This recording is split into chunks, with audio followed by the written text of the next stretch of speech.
looking back there? We ready to roll? Giddy, let's go racing. War leaves scars, some seen and some beneath the surface. Truth is, even in the best of circumstances, leaving military service can be difficult. Matthew Avnier, a Marine Corps veteran, founded Team Overland in 2015 with the aim of helping veterans deal with PTSD and reintegration back into civilian life through overlanding, with a focus on connection, teamwork, and a positive mental attitude. As a combat veteran, this was something I needed to check out. So is it effective? Well, the parallels to military service were immediately palpable. Last scope is rolling out.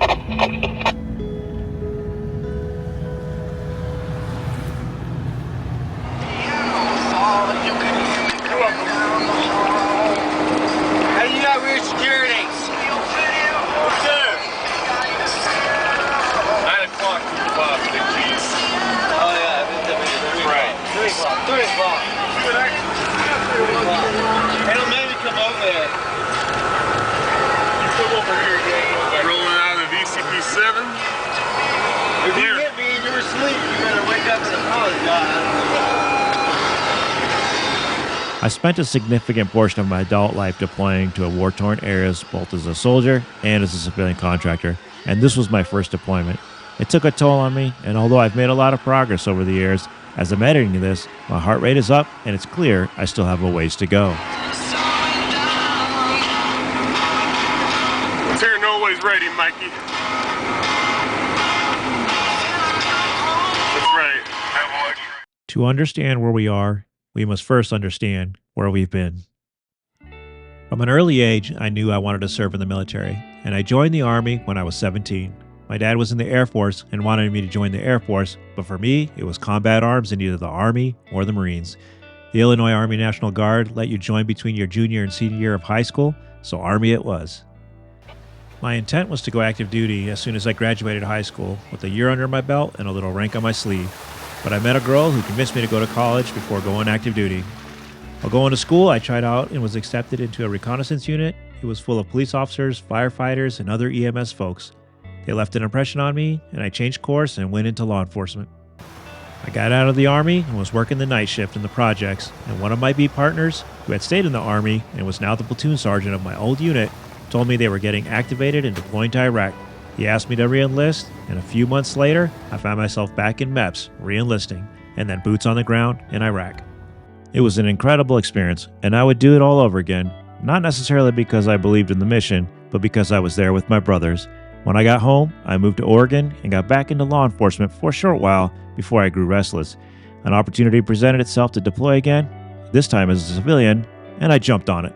For the next decade or so, I deployed most of the year, all over the world, mostly supporting special operations. In between deployments, I was out on the trail, overlanding solo and traveling the world.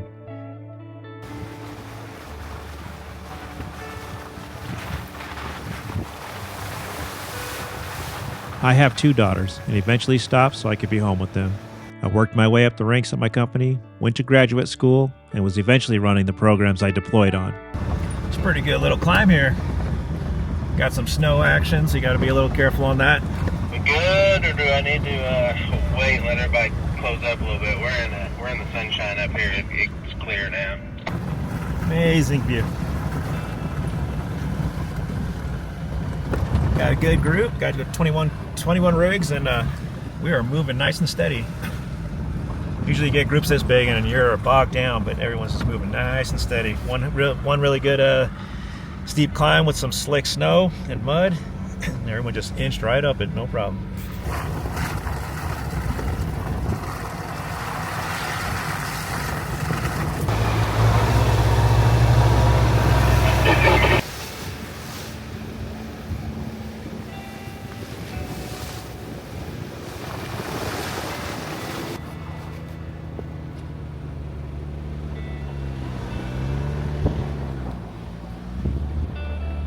It's been several years since I last deployed, and looking back, I can see the progression I've made.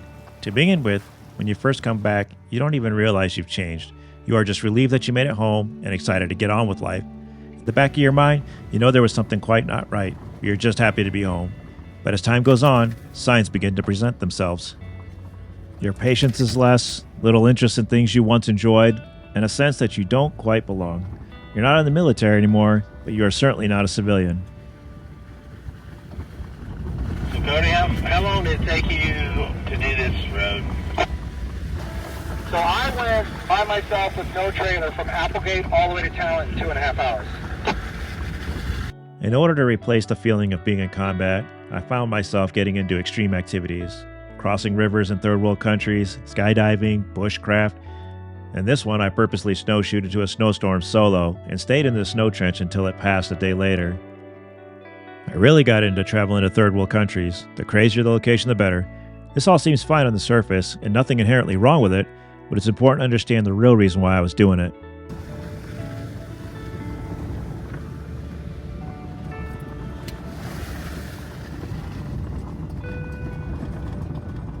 The guys from my first deployment are still close, and we have reunions every couple of years. It's amazing to see how successful the guys have become in their careers and in life. No matter how successful some of the guys have become, executive positions in some well-known companies, business owners, we even have our very own movie star. But when we get together, we're the same guys from 20 years ago, just a little older. We reminisce and tell stories from back in the day, but as the years went on, we also shared stories of incidences and problems we've had along the way. We're all brothers here, and there's no judgment. In fact, we've often experienced similar incidences and had the same problems. It's nice to know you're not alone.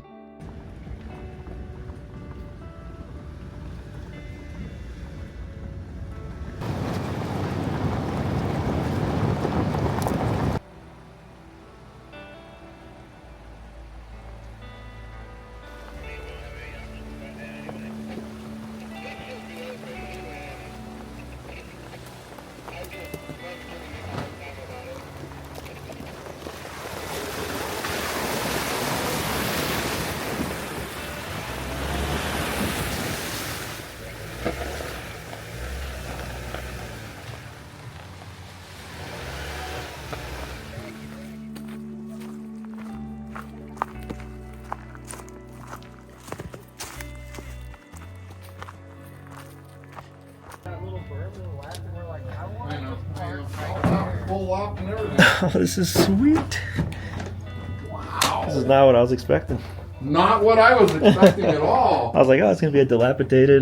No, you could come up here, man. No, you can sleep up here. Yeah. Wow. 11:10. The cows get in and ruin the floor. 2 big holes were just repaired. Thank you. 9/24. So please Close leave the this door. closed. Close the Because door. the cows come in and ruin the floor. Are you serious? What it says. Oh, I'm sorry, buddy. That's awesome. Oh, the door yeah. so the With my cows don't chicken come in. scratch of a 3rd grade handwriting. Look, I got chairs. It's still in decent condition for 1935.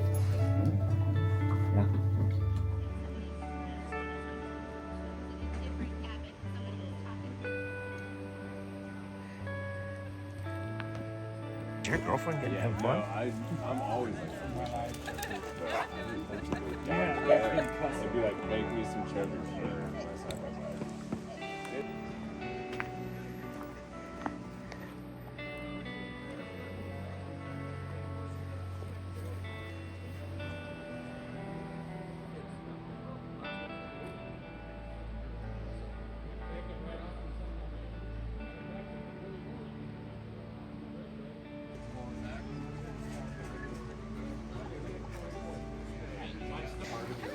And he loves like the chase. He wants somebody to chase him, so he doesn't drop very well. I usually have to like. Thank you for being here. You gotta pick the right one. If you were here, we could pick the right one. These homemade tortillas? Yeah, homemade these. And every single thing that goes into their bourbon is grown right there on the distillery ground. Right. Even the sugar. The only thing that doesn't come from the distillery are the bottles. Wow. The bottle glass. All right.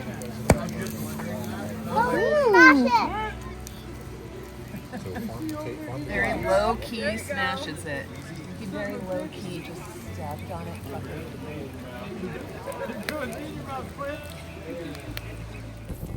I want to thank Matt and his team for creating Team Overland from the bottom of my heart and hosting this event. I'm 100% convinced veterans can be saved and helped by this. Overlanding, healing during reunions with my old Army buddies, and experiencing this event has shed light on a new path and given me direction. I see it so clearly now. It's been a long journey, and I'm focused on becoming the best version of myself, and I want to help others too. I have something in the works, and it's going to be based out of Bend, Oregon, coming soon. I can't think of anything more fulfilling than to help other fellow veterans, and I too might find some help along the way.